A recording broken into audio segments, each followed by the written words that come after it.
Day 74, Chapter 18, page 261. Houses and lands of no use.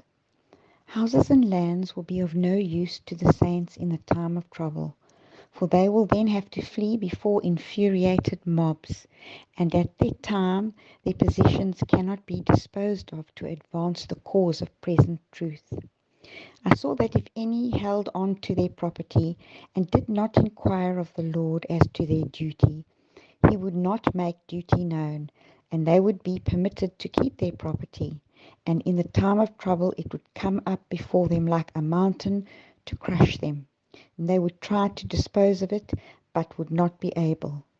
But if they desired to be taught, he would teach them in the time of need when to sell and how much to sell. It is too late now to cling to worldly treasures. Soon unnecessary houses and lands will be of no benefit to anyone, for the curse of God will rest more and more heavily upon the earth. The call comes, sell that ye have and give alms. Luke 12, verse 33. This message should be faithfully borne, urged home to the hearts of people, that God's own property may be returned to him in offerings to advance his work in the world.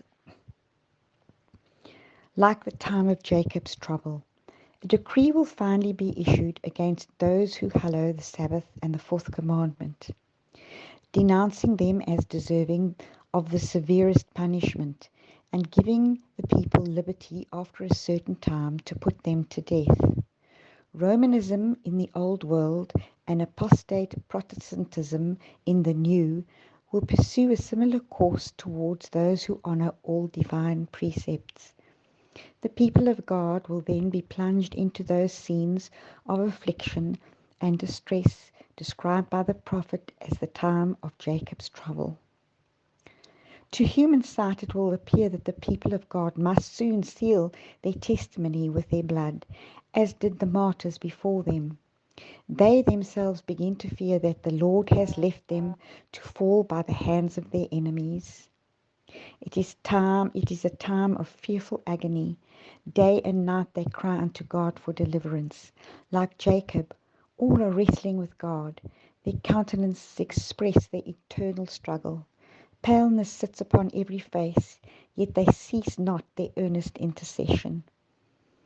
Jacob's experience during that night of wrestling and anguish represents the trial through which the people of God must pass just before Christ's second coming. The prophet Jeremiah, in holy vision, looking down to this time, said, "We have heard a voice of trembling, of fear and not of peace.